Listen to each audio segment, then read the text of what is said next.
Hey everybody, welcome back to my channel, Bailey Built. My name is Ian, and here I am building a frame-off 1975 Chevrolet C10. In this episode, we're going to take the Big Block 454 and we're going to get it started for the first time on my engine run stand. This is going to be a long video, so sit back, grab a snack, and enjoy the video. Okay, so here we are. We're back on the engine project. And today, the master mechanic, Mr. Whoopie, he's actually going to be here today to help me get this engine started on the run stand. So we just give you a breakdown before he shows up. I got the headers on. I was able to get a new starter in. I got the distributor in. The carburetor's in. I found the correct belt that deletes the smog pump for the serpentine system. I've got the fuel mocked up pretty good, and let's see, over on this side I was able to get the new power steering pump is in, torqued down. I just made a loop through right here, filled that with fluid. My water temp sensor, it's grounded.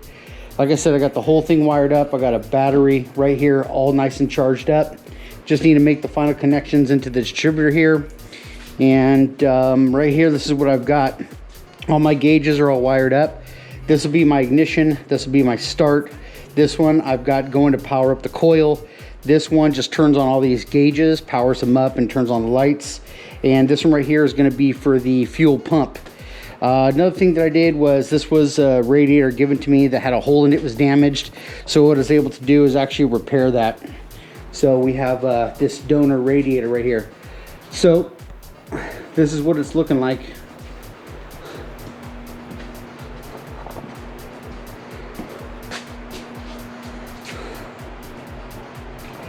Man, it's looking good on the run stand. A couple of things I know I need to do today is I just need to weld just a little piece of exhaust with a muffler on both sides. That shouldn't take very long. The starter has never been engaged or shimmed to the flex plate, so that may need to happen. Mr. Whoopie is going to help me get this carburetor plugged up and the vacuum lines where they need to be. We also want to obviously get top dead center and then lock in the distributor.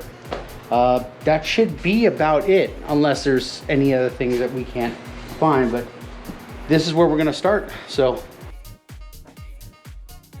Ian, I know you've been working hard on the engine. Have you ever heard this engine run? I have. When I bought it, the guy had a video of it running. Just a video, you didn't see it in person? I did not see it in person, no. Okay, so we don't even know really if this engine really does run or has run. But it's been at least, what, 5 years?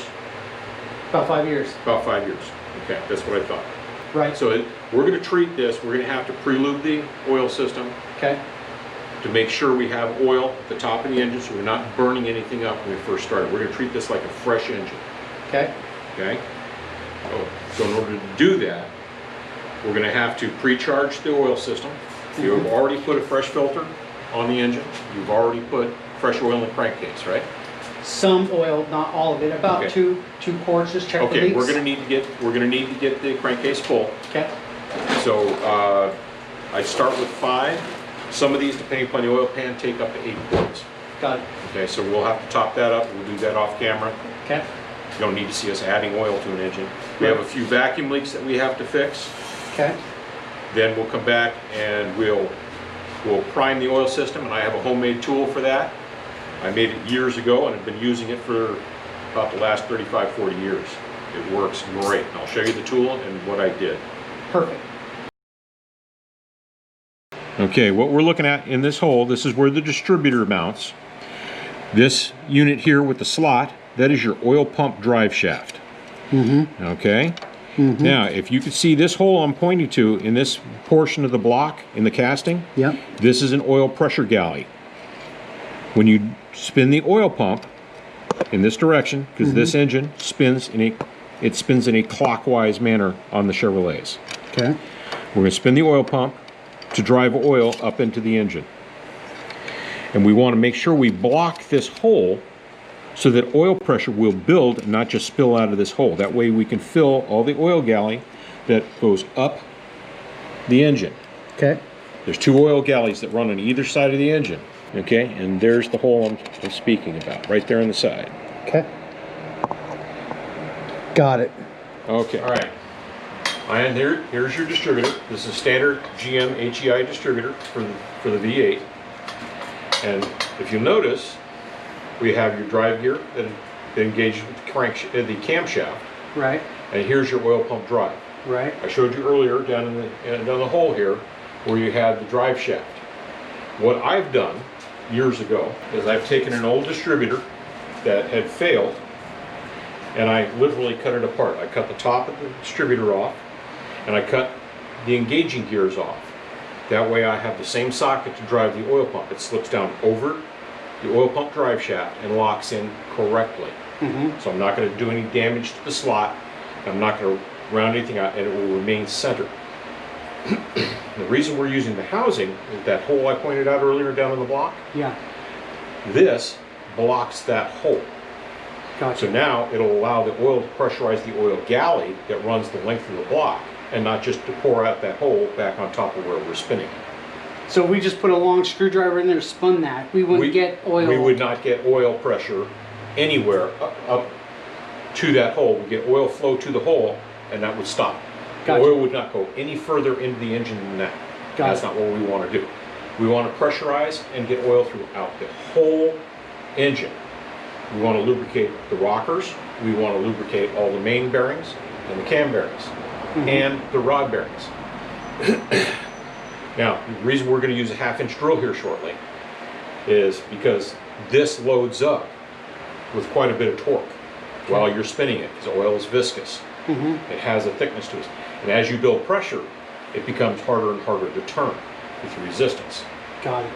So we're going to use a 1/2-inch drill because a 3/8 drill, you would burn it up in a matter of minutes. How do I know? I've done it. Got it.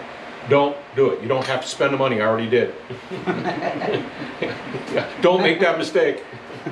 All right. So 1/2-inch drill. And if you noticed, I had a friend with a lathe cut a step in it so it locks into the drill chuck.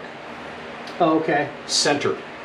Gotcha. It's not going to wobble all over the place and tear anything up. Right. It's going to remain centered like a professional tool would be. Okay. Even though it's homemade, this works perfectly on every Gen 1 Chevrolet I've ever had to start. Gotcha.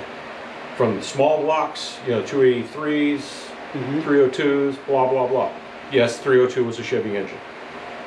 So you were saying that as you're spinning this and pushing the oil into the engine, you wanted me to turn the... I want you to spin the crankshaft over. Okay. And the reason we do that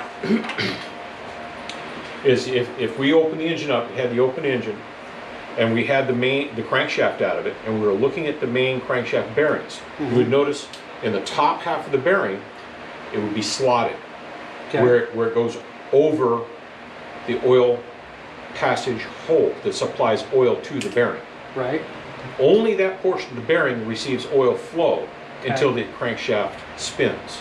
Gotcha. Well, in the crankshaft, there are, at each main bearing journal, there are 2 diagonal holes drilled.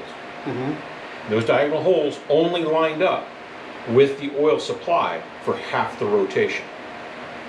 Those oil diagonal holes supply oil to the connecting rods. Okay. So if we don't spin the engine over while we're pressurizing the oil, we won't get oil to all the connecting rods. Because it's naturally blocked in its cycle or in its rotation. Right. So it will only see oil during half the rotation. Got it.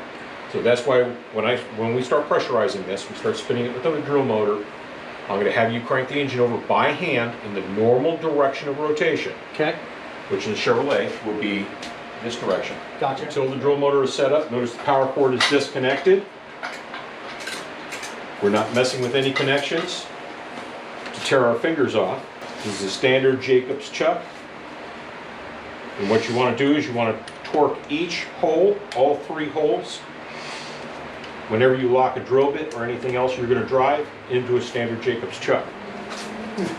All right, you're going to hear the drill motor load. Let's make sure we're spinning in the right direction. We are.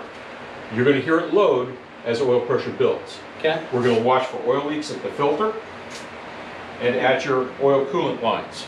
They're currently just looped off because we don't have a cooler hooked up. And we should see oil coming in this translucent oil pressure line. You will see oil all the way up. You will see these bubbles move as it pressurizes. You should be able to read oil pressure after you hear this motor load. Gotcha. Okay, you ready? Yeah, I'm ready. Okay, wait on that. Let's get pressure first. There we go. Oh yeah. Here, load up. Here. 20, 40. There you go. Spin that engine over by hand.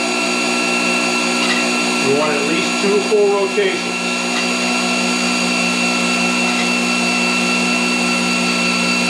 And he is watching the timing marks. Just to make sure he gets those 2 full rotations.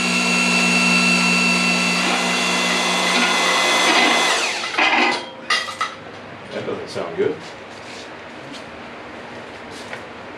During this part of the engine start, I had 2 problems with this motor.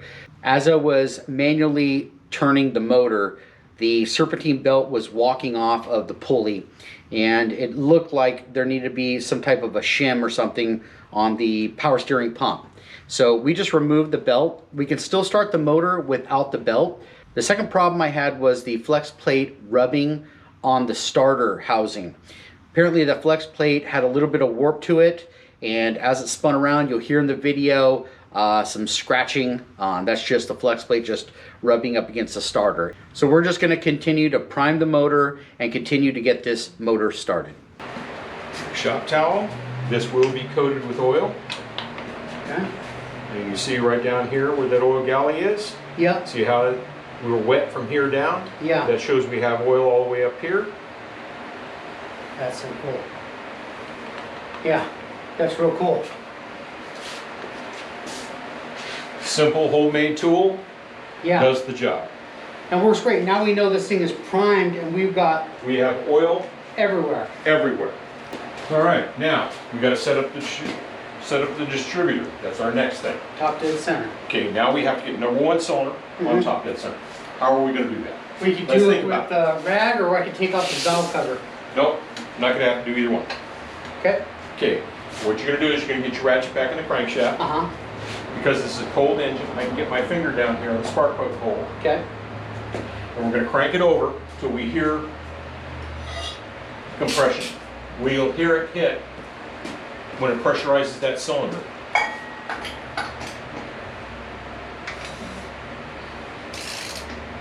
There it is. Okay, we're coming up with a compression stroke. Okay. Okay, now we want to line our timing marks up. Okay. Okay, timing marks are over here. If you look at the readings, we're starting up here at, with all the nice pretty chrome, it's hard to read sometimes. We're starting at 16 degrees here at this tip. Okay. 14, every one of these peaks and valleys is 2 degrees. So we're going to come down here. Here is the 0 mark. It's marked with a 0. Okay. Can you see it? I can see the 0 mark. Yep. Okay, you see the tip of my finger? Yep. All right, now we want to rotate that crankshaft around until we have the mark on the harmonic balancer lined up with the 0 mark.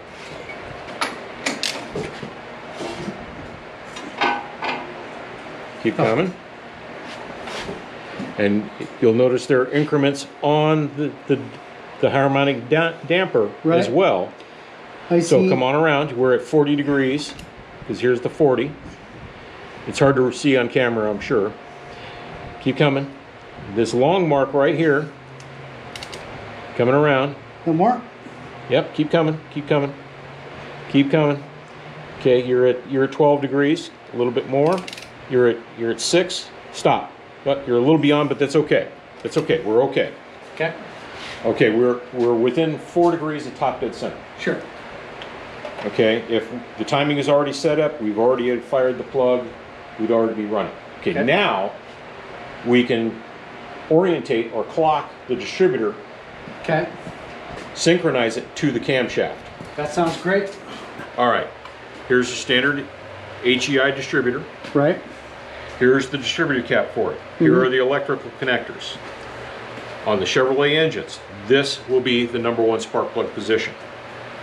So when we drop the distributor in, we want the rotor pointed to this position. Okay. All right. So if we just kind of hold this up in this general location, we see that we want that distributor rotor pointed about to this bolt on the carburetor. Now, see, we have helical gears. As this thing sets into the gears on the crankshaft, which are also helical, Okay. which means they're cut at a curve, this distributor will rotate. In this case, it's going to rotate clockwise as we set it down. Gotcha. Okay? Now, I had a problem before where I would set the distributor into place and it wouldn't seat all the way. And It wouldn't drop all the way down? Yeah, tell That's me again because- what that was. That's because of this slot right here. This little bar engages your oil pump drive shaft. Those two have to be in alignment in order for the distributor to come all the way down and have the gasket made up with the intake manifold. So it is possible to actually put the distributor in and think you have it all the way in, but it doesn't, it's not seated all the way, and that's how you know. Correct. Okay, you see right here, we have the rotor sitting at the correct position, but if you look, we have a gap. See, we have a gap here. That distributor is not seated correctly. All right, our rotor is close to the right position. Okay, and let's come back one more. No, that's not going to drop in. It's not going to drop in over here. Okay, so what we're going to have to do, we're going to use the center shaft of my tool to rotate that oil pump drive to the correct location. So in this case, we are about there. So we're going to actually spend a couple of minutes, since we have plenty of access back here. Ooh, there it is right there. Okay, and Yep. we're slightly off. We're a little off on the distributor. See, we're in a different position. It's too far clockwise. Right? So we're going to So- be one notch off on the distributor. Gotcha. So we want to rotate everything back about the width of one gear.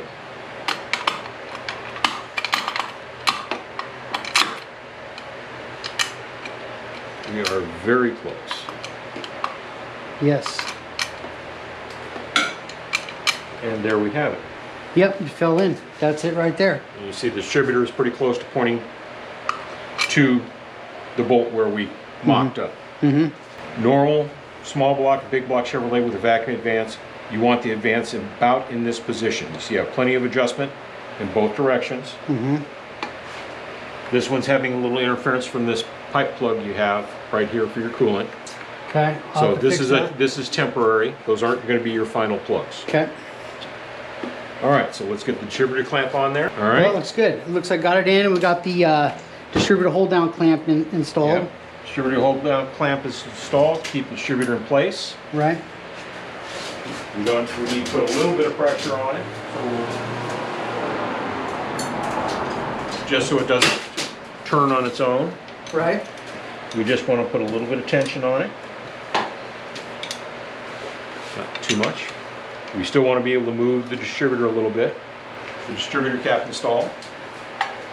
Again, these are keyed. I don't know if you've noticed this before. See, there's a little tab right here. Yes. There's a little slot in your distributor shaft, in your distributor housing. Gotcha. Those two line up. Most of the time, there we go. Seat it first and then engage your clamps. Simple quarter turn. Bring the hook over to the edge of the distributor, push down, rotate slightly, and they'll engage every time. A lot of times you do not have access where you can see those hooks when it's in the vehicle. You just Right. have to feel for it. You notice this cap is secure. We got a little play between the, this is the play between the distributor shaft and the manifold hole. Yeah. Not unusual. Okay. We're not going to put any power to the ignition. We're going to leave that unplugged. So our power and tack wires are going to remain unplugged. Okay. We don't want any power going to the distributor whatsoever, but we want the distributor in place right now. Got it. No spark plugs in it means there's going to be no compression load on the engine while we crank it over. Okay. Now that we know we have oil, now let's crank the engine over and verify we have good oil pressure while cranking Okay. before we put spark plugs in it. Sounds good to me. Okay. So what do we do next? All right, let's hook up the battery. Okay. Positive first, negative last. Always the negative or ground is hooked up last. Ensure everything is turned off. All right, walk me through how you have this set up. This is your personal design, correct? It is. All right. Okay, so I got All right, this one from Amazon, Okay. right? And That's a nice looking panel. How have you got it wired up? I have the battery coming in and feeding this ignition switch right here. Okay, is this a master switch where if we turn this off, we shut off all the electrics to the engine? No. Okay, so this is just provide power to the panel, correct? Yes. Okay, And obviously we got our start button here. okay, This switch right here, it is connected to the battery through a fuse. It's got a direct connection to the battery. So this is going to be your master on and off switch, whether this is on or off. okay. So this goes directly for ignition source to the coil? That's correct. Okay. And then this right here is our gauges, right? That turns power onto the gauges? Yep. See, Okay, it's just like that, nice, right? very nice. And then this one right here is going to control the fuel pump. Okay, so right now, we don't need fuel. Nope. We really don't need gauges. Oil pressure is a mechanical gauge. It's a Correct. manual gauge, so it read, even though we had no power on it earlier, Mm-hmm. right? So right now, all we need to do is we need to provide power to crank the engine over. Right. That's all we want to do because we have no spark plugs in it. We want to crank it over till we see good oil pressure on the gauge. Okay. Okay? Okay, key on. Yep. Okay, everybody clear. No fingers and body parts in the way. Here we go.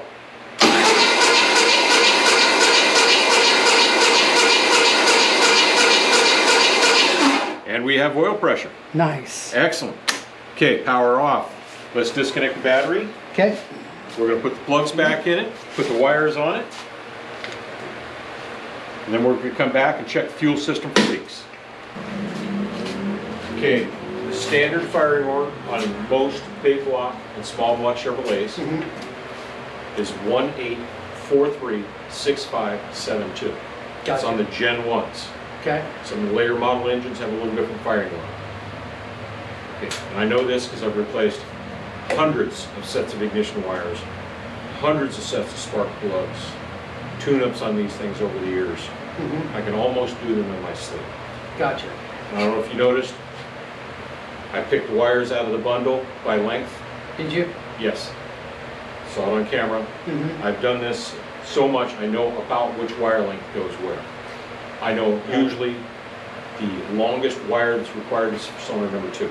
And on a Chevrolet engine, big block, small block, doesn't matter. The cylinders are numbered on the left side, 1, 3, 5, 7, 2, 4, 6, 8 on the right. That's pretty easy to remember. And one way to tell when you look at the front of the engine, which side is number 1. You'll see this even on the Fords and the Chryslers. Okay. Number 1 cylinder head, or the cylinder head that has number 1 cylinder, will always be slightly forward of the other side. And if you look across, you'll see this cylinder head is slightly ahead of this one. Oh, I've never even noticed that. Okay, so this is the number 1. Fuel is next. Let's make sure that we have good fuel pressure and we have no leaks. Okay, we're going to pressure test the fuel system. Okay, ignition on, we have power. Fuel, Okay. let's see what we get. Pumps running.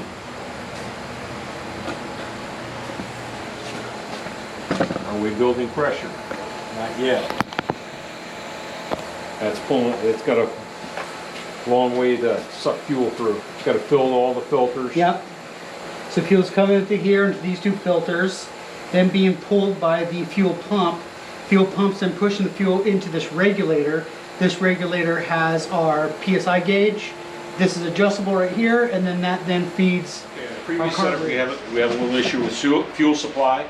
It was plumbed slightly incorrectly. We've got it fixed. And here's why.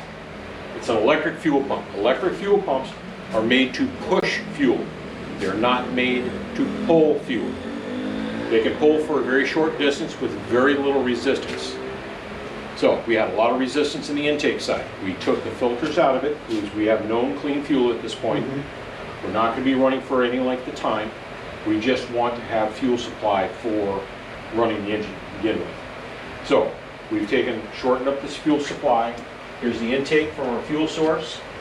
The pump in, out through a regulator, up the hose to the carburetor. Okay? Let's see what happens. Power's on, fuel on. Yeah, we got pressure. We have pressure. We can see it reading on the hose. We have 4, about, 5. That's 4. we only need about 4 psi to get the thing fired up. We have no fuel pouring out of the carburetor. That tells us the float has shut off the fuel supply as it's designed to do. Yep. No fuel pouring over. We have no leaks. Everything looks good. Okay. All right, you ready? I'm ready. You want the honors? Sure. This may or may not fire right away. Okay. Distributor, we got to hook up? Distributor, let's hook up the ignition and the tach. So Okay. the battery's on this side. And the tach is on this side. Yep, and it's marked. And if there's any question, it is marked on the cap. It's cast into it. All right, so we have ignition is hooked up. Yep.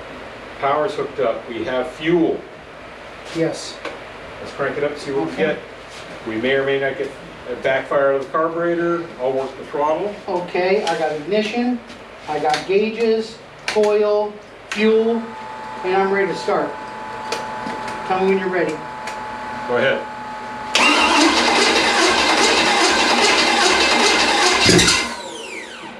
Okay, try it again. Let's do it again.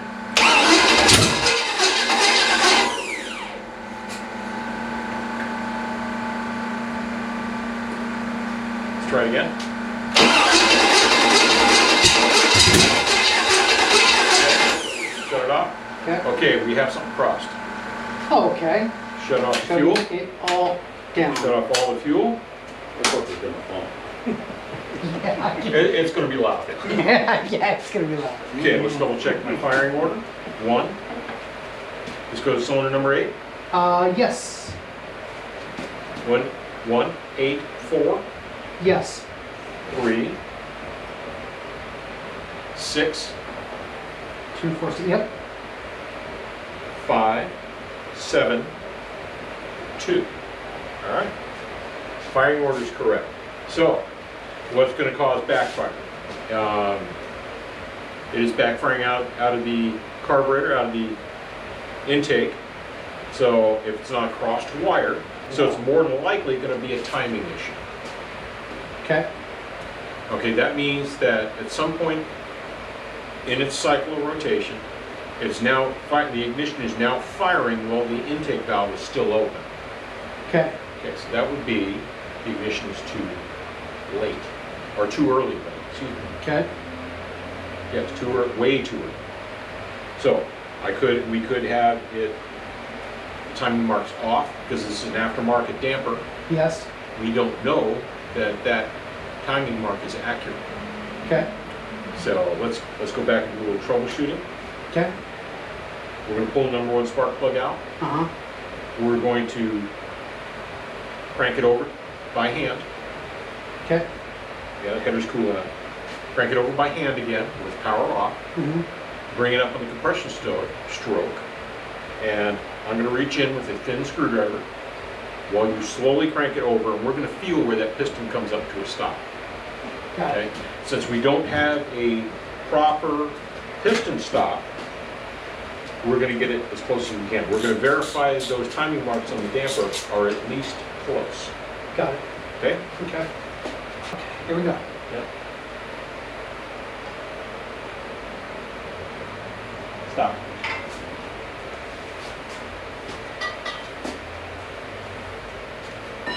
Your timing marks are way off. Okay. Okay? Oh, So okay. we know we've got the wrong damper. What's that? Let's pop the cap.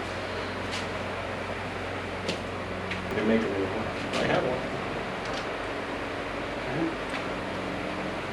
Still pretty close. Is it? Yeah, it is. Interesting.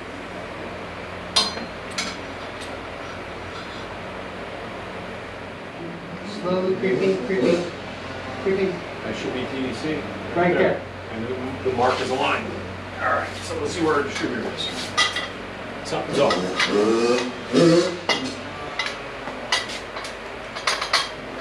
Okay, I think because of that pipe plug you have there, what we're going to do, we're going to clock the distributor in the wrong place so that we have timing adjustment.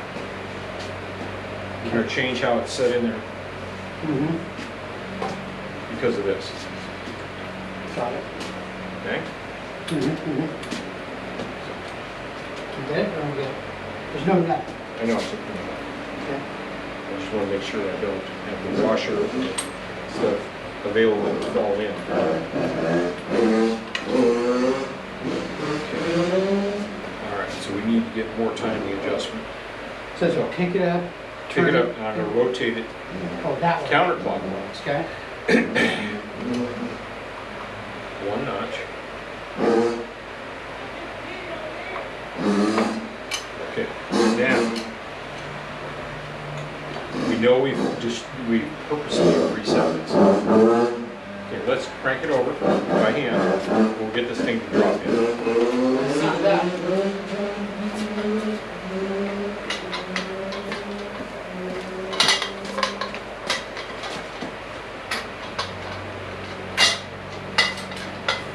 Okay, Mike. Come on. Make it happen, Kevin. Keep coming.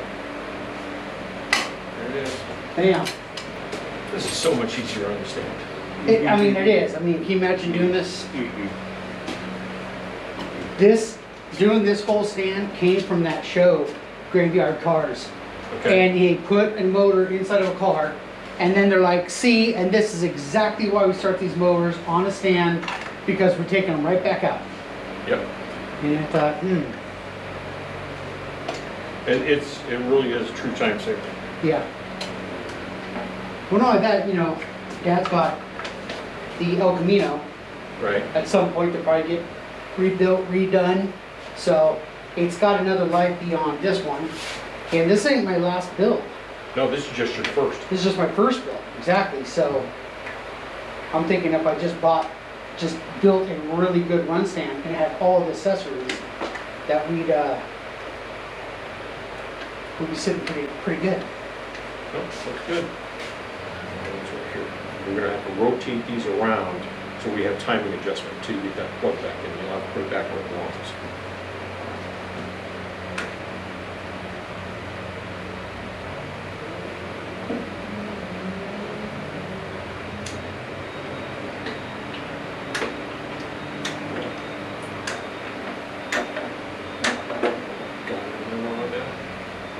Okay, this is Okay, 1, 8, and number 8. number 8. 4. 4, 2, 4 right here. 3, 6. 6 is 2, 4, and 6. There you go. 5. 7, 2.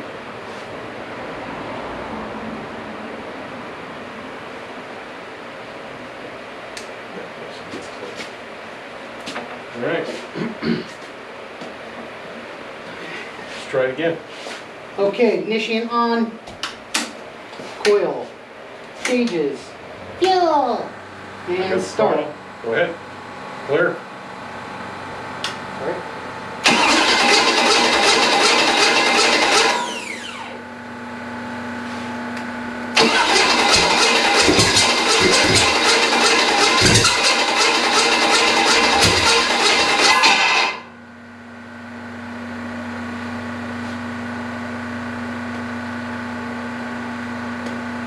Go ahead.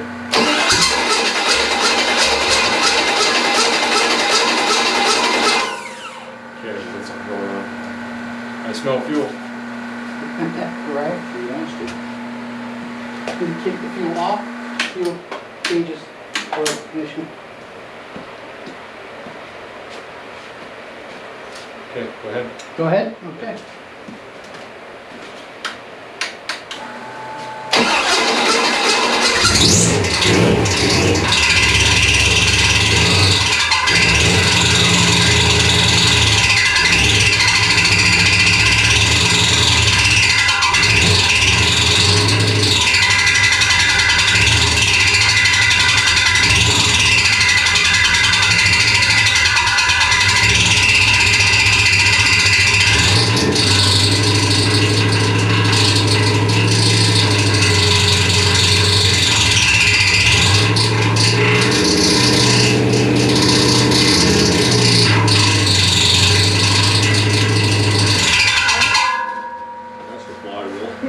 That noise you hear is the flywheel rubbing.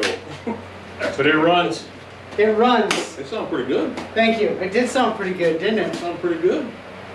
Thank you very much. Anytime. Thank you very much. And this is why we have the master mechanic, Mr. Whoopie, here. He helped us get this thing started. We've identified the problems and we got this thing running. Thank you very much. Glad to help. Thank you I enjoy very much. doing this kind of thing. But you at least run. It lives. Wow. It does live. We're not It going to does do any live. fine tuning to it. There's no point because it's all going to come back apart. Okay. But we know it runs. No rod knocks. No No. rod knocks. Right. No major noise. Yeah. Sounds good. So Well, in your opinion, this $800 Craigslist motor, it's worth every penny. worth every penny. Good news. Yeah. Very good news. Yeah. Very good news. Well, that mystery solved. Yep. That mystery It solved. runs. Awesome. It lives. Okay. Well, thank you very much, Mike. I really Anytime. appreciate it. This turned out swell. I want to give a big thank you to Mr. Whoopie for helping me start this motor. I learned a lot of stuff. I was so thankful to have him over here to help me and to teach me things about my motor and getting this thing started. I am thrilled that this motor starts. I'm thrilled that the motor runs great and it sounds good. This ended up being a really good Craigslist buy. I know we don't always find those. I just happened to get lucky and I picked up this motor for about $800. I did have to drive pretty far to get this motor, but it ended up being a good buy, so I'm real thankful for that. Mr. Whoopie left me with some homework to get done on this motor. Particularly, we already know that the flex plate needs to get replaced, so I've ordered that. There's also some internal wrenching pipe bolts or pipe plugs on the top of my intake manifold that need to be swapped out. And a few other things also, the serpentine belt, that needs to be addressed. So I'll be taking care of that between now and the next video that you'll see. With that said, stay tuned for the next video so you can see what I did to get this motor complete and solve all the problems we had during this video. Thanks for watching, and I'll see you soon. Because I didn't really have a Type 90, so Mr. Whoopie threw me a bone here. Just told me to flip the Chip. flip the Mr. Shit. Mr. Whoopie told me to flip the tip.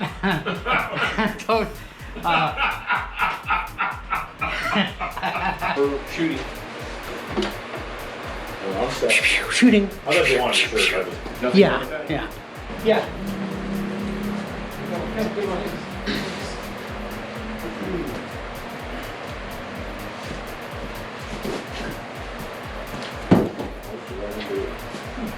Amazon, gotta love Amazon. You know, when you're working on your truck, you're working on your motor, you're getting it installed, and then, you know, Amazon shows up with a package. It's like Christmas. I think of Christmas Amazon. every day of the week. I think of Amazon as like Santa Claus. So are my kids. Treasure. Boxes of treasure. Well, you clearly order something you want, and it shows up. It's like, whoop, man, I'm glad that showed up.